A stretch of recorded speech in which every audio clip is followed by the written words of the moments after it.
Hey guys, I hope everyone's doing well. Here with the August pickups, probably creeped into September already, so yeah, I'm chasing my tail a little bit on videos. But yeah, not loads of things this month. There's kind of one item at the end which I'll kind of mention what it is. I've done a few other posts, so you might already be aware if you've seen some of my other social media. But we're kind of, yeah, I'll mention it at the end, probably show a few pictures and then I'll do a separate video just covering that item and a few games because it's a new system. So yeah, we're going to start off with some stuff from the Sega store, so like the online store in the UK, and I think I became aware of it, although it's fairly obvious it would have always have existed, but I never kind of looked at it. I think it was Nick Berry was showing some stuff, and I thought, oh, I'll have a look, and they were doing, there was a discount on, and yeah, I got drawn in basically. So the very obvious acquisition, the first one, is this yeah, Game Gear t-shirt, which I thought was pretty cool. So getting really into the Game Gear since the missus bought me the handheld at Christmas. So I've been picking up mainly loose games. I've got some like box ones as well, but mainly loose. But yeah, I thought that was quite a cool t-shirt. And then yeah, a couple of other bits because it's the summer and there was a bit of summer sun not that long ago, like a Dreamcast cap. And then I think I don't know if it's every week or maybe every month, if you buy some things and then you get a bit of a deal on one of the pin badges that they have. So this particular month, or probably the month prior, was Alex Kidd. So I thought that was quite cool. So haven't taken him out yet, but I will do. So yeah, pretty chuffed with that, and I'll keep an eye on the store. There wasn't loads and loads of things on there, but you know, a few items. But yeah, worth keeping an eye on. The next one's, yeah, it's probably a combination of a couple of bundles off the back of eBay, and they're all kind of instruction manuals, and I'm not going to bore you by scrutinising each of them, so I'm just going to whiz through. So some GBA ones, that Top Spin 2, Scooby-Doo 2, sequels, Game Boy Color, pretty mix and match of flavours here, but Tony Hawk's Pro Skater 2, so got a lot of the loose, you know, Game Boy carts, for colour, advanced and original Game Boy. But yeah, just getting so difficult to get the cardboard. I've obviously got a few of them, but most of them they're either just knackered condition or really expensive. And but to have the instructions, I think is quite nice, and you can. I mean, the controls are normally fairly self-explanatory, but it's just a nice little kind of accessory to go with the game. Yeah, not these are not particularly old game, but yeah, Transformers for the DS. Pretty crappy game. Charlie and the Chocolate Factory for the GBA. TG Rally. So most of these games I have got the loose carts of, so that would be a good pairing. Some of them I don't. Monsters Inc. A couple of Disney ones. Got The Incredibles. Spider-Man 2. There's lots of sequels I'm finding on the GBA. Shrek 2. Madagascar. Bit of a Disney fest, isn't it? Cars, or Disney and Pixar. This one, yeah, a bit harder to, not rare or anything like that, but harder to acquire in good condition. It's got a bit of a bumper manual, mainly because of different languages. But yeah, that's cool to have. Another fairly chunky one, MotoGP. Seems to have another Charlie on the go. More racing games at Tokyo World Touring Cars. And then finally, this is a really good game, and I think it was Thundermoose that he did some gameplay around this one, and I disregarded it for maybe because I'm not really into the prequel movies, and perhaps ignorantly it put me off the game, so I never went after episode 3 for the GBA, but off the back of Thundermoose's vid I did, and it's yeah, it's kind of a bit of a side-scrolling beat 'em up, but Star Wars style. Really good game, and last time I looked, yeah, it wasn't not particularly expensive title. So yeah, it's a good one. So there's assortment of stuff there. Like I said before, I'm trying to get more into the Game Gear, and most of the titles, again, they're fairly reasonable. This is the first Game Gear game I ever played back in the day. I've probably spoken about it before, but I had the Game Boy. My cousin had the Game Gear. And I was, yeah, initially a bit jealous because of the colour and all that, but then he was jealous of me because mine my Game Boy lasted the whole holiday. I think without battery recharge, you got 30 hours, and his was gone within like 5-6 hours. But a lot of that 5-6 hours was playing this game, Prince of Persia, which is obviously available in many flavours, in many formats. But yeah, it's just an incredible game. Really, just addictive.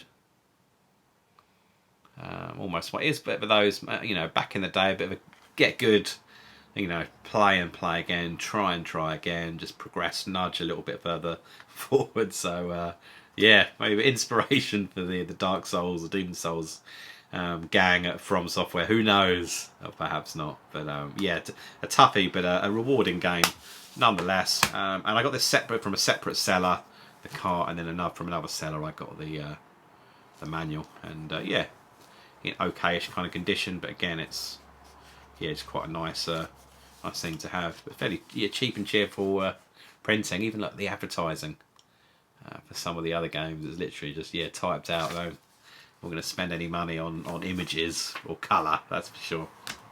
So that's that.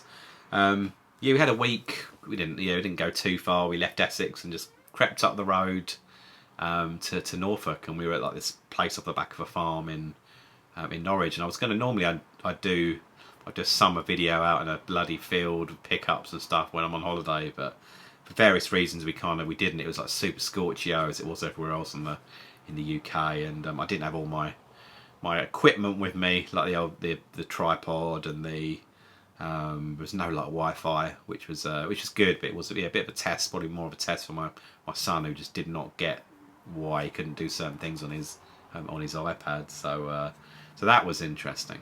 So I didn't do a video, but yeah, I went one day, went up to Norwich and had a look at a few places. One place was shut, so I can't remember for the life of me what the name of that was. The place that was open was Last Level Games. This other place was shut. I was a bit peeved because like the Facebook page looked like it was okay, and it was open, and on Instagram it looked like it was open. So all signs were, and it was, what day it was like mid of the week or something. So all days were leading towards it being open, and stuff's quite spread around in that because it's a city. I'm pretty sure it's a city. It's most of a town, and it's not like it's kind of a high streetish type area, but stuff's all over the shop. So went to this place where I got the games for this, then went to the other place. It was about 30, not that I'm exaggerating, about a 20-minute walk, and a few other bits around the area, but yeah, it was shut. And I kind of messaged the guy from outside, and yeah, by the time I got back to the little holiday lodge thing, he'd messaged back to say, "Oh no, sorry, we were shut." So I was like, "Oh," but anyway, but Last Level Games was good. It's fairly small setup, but it was crammed with as much as they could get in there, and it was all pretty accessible. Glass cabinets. The guy was particularly helpful and just like, look, just open up the cabinets, just get stuck into stuff, which I did. So I didn't go crazy, because at the time I was thinking maybe I was going to spend a bit of money at the other place, but yeah, obviously I didn't. So I mixed the stuff, nothing too crazy, but yeah, some loose GBA games to start with. So Lord of the Rings, I forget which one it is, Return of the King, also the third one in the trilogy, Ultimate Spider-Man, and I do like a Tony Hawk's game. This is the American Skateland, all loose. So yeah, I'm sure I played Return of the King in the past. Haven't played the other two. I thought for a moment, I had to look up my phone when I was there, I thought I already had Ultimate Spider-Man, but I didn't. And then yeah, a couple of the box protectors do probably conceal a few little sins, so they're far from like perfect boxes, but they were good. Yeah, good prices. GBA, Jurassic Park, DNA Facts, I think it's Jurassic Park 3. It's kind of an okayish game, but for the price, I thought I'll just grab it. The Konami game as well. This one, top game. Had the loose cart for it for quite some time, and can play boxes. There's a bit of a mark at the top, but it's this chat about says Golden Sun. But yeah, a few like blemishes. The corners, aren't great, but it's okay for the price. Got a bit of a kind of a bundle, a little bit of a reduction. I chucked all these bits together, not kind of much, but reflective of what the overall value, it was yeah, not to be grumbled at. So yeah, pretty pleased with that. It's another addition to the GBA collection. And then yeah, this is like an eBay one which came through the door the other day. But I plugged in the Wii last weekend. It was mainly playing like shooters and other things, and I was kind of grabbing a few other titles. It's not a console I've always got plugged in ready to go. I just don't have the space, but I do have. I mean, behind me you can probably see on the shelf are basically the consoles that aren't immediately kind of plugged in. I've got them all the relevant bits, the leads, the controllers, obviously the console itself in there. So the Wii, I just grabbed it, and me and my son had quite a good time, and that prompted me, as it does, to look at eBay. Some good videos out at the moment about the Wii, and James from Import Gaming did a superb video. I think it was, I don't know what, it was last night, about some of the kind of just the great Wii games to go after. It's a good bit of Marmite. Some people don't like it, but I personally, I think it's got a good array of games. Yeah, there's a lot of dross in there, but probably not unlike my 3DS collection, where there's some crackers, but there's a lot of crackers and there's a lot of crap at the same time. But yeah, this side just basically went on eBay and was just kind of picking stuff off. The only one that's arrived is this. Probably more for my son than me, but I'm sure I'll have a go at it. But yeah, it's kind of like the Wii drawer. So you'll see, you put your controller in there, and then you can kind of draw. I think there's a few like games and other stuff, but it's like £8 including P&P. And the box is, yeah, it's a bit chewed in the corner. Family dog, someone's gone for it. But that aside, everything's pretty neat and wicked. But I thought I haven't seen this before, a bit quirky. Obviously it's not like first party or anything. It's THQ, whoever they are. So we'll see how we get on. Might be one, like I say, more for my son, but I'm sure I'll do a bit of a bit of doodling on the way. And then we've got a couple of other items. This one, where was it from? From Retro Hunter. So I was in there the other day. It's got a good Game Gear game, and he's got a bit in the corner of Atari stuff. I've never really asked him why it's all because of space, but there's normally like loose kind of Atari 2600 carts and some Game Gear, and then some other bits and bobs. But Game Gear, I'm trying to go after games that are kind of exclusive. There might be similar titles on the Master System, but they're not direct ports, and a lot of the Game Gear games are direct ports to the Master System. So this game is also on the Master System, but it's a different kind of build, different version of the game, or made specifically for the Game Gear. So like Fantasy Zone, one of my favourite like shooters, and I think they just adjust it really, just take into effect the kind of dimensions of the size of the screen as well. Because if you were to crunch down the original Master System one, and a lot of those enemies and even the main ship are going to be teeny tiny, so I think they've taken that into account. But yeah, good. I was buying it with a few other bits. Kind of it folded into the deal, so to speak. Not massively a pricey game at all, but another. We've got a handful of. About I think the 6th Game Gear like box game I've got. Most of them are just carts, which I'm fine with.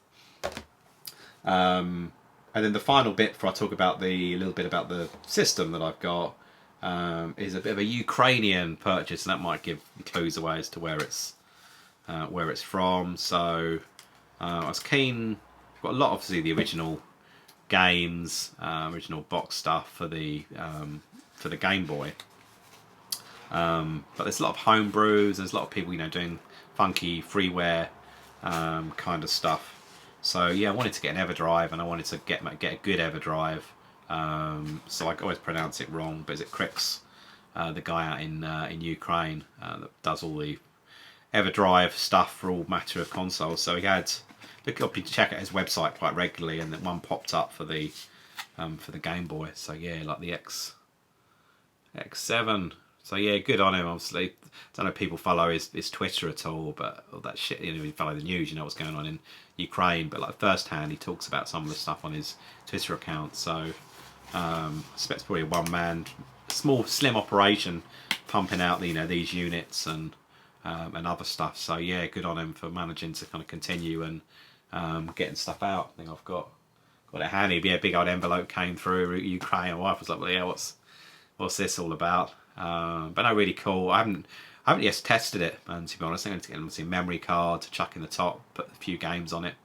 Yeah, and try it on the Game Boy, try it on the Analog Pocket. So super chuffed about that. It was about, crumbs, it was a while ago. I kind of ordered it. It took a while to come through, probably because of the bloody war, but it's about 40-50 quid. I think it was about that amount. So yeah, nice build, and they're known for being good, high quality, as opposed to yeah, some kind of cheaper knockoffs and an alternative version. So I've gone with something which hopefully is the business. So I'll give that a go. And then the final thing, I'll talk very very quickly about it because I'll do a separate video on it. But yeah, after a lot of deliberation, not really.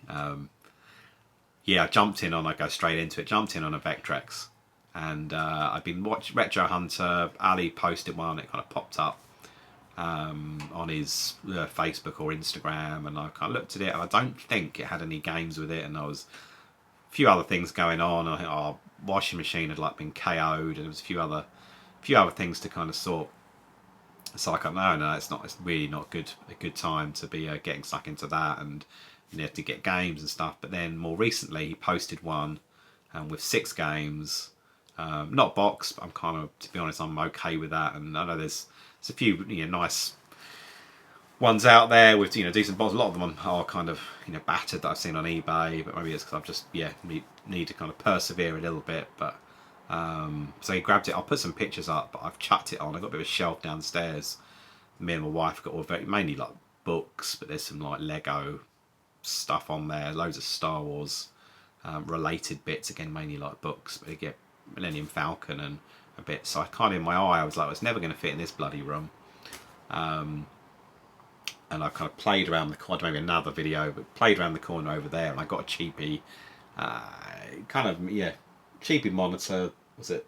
It sounds wrong, the the branding, but it's like Kumk, Kumk, but cheap but good, decent reviews off the back of Amazon. So I've gone all tarte and flipped it round, which means it can fit on the shelf, but also I can do some vertical shooters and other bits, and I've got the switch plugged into that. But so anyway, there's no room for the Vectrex here, but downstairs in that bit it's like perfect, and it's like in the middle of the kind of house as well, so there's no like, it's not going to get hit by the sun or get too, it sounds a bit really geeky, doesn't it, but it's not going to get kind of too hot or affected by the elements. And it's kind of right by kind of between the kitchen and the little dining bit that we've got. So it's quite on an evening, so when it gets dark, I've been getting stuck into that. So I'll do a separate video, cover off the system and also the games I got with it. Obviously, lots of you guys have got one, so I'm playing a bit of catch up, but really enjoying it. Just it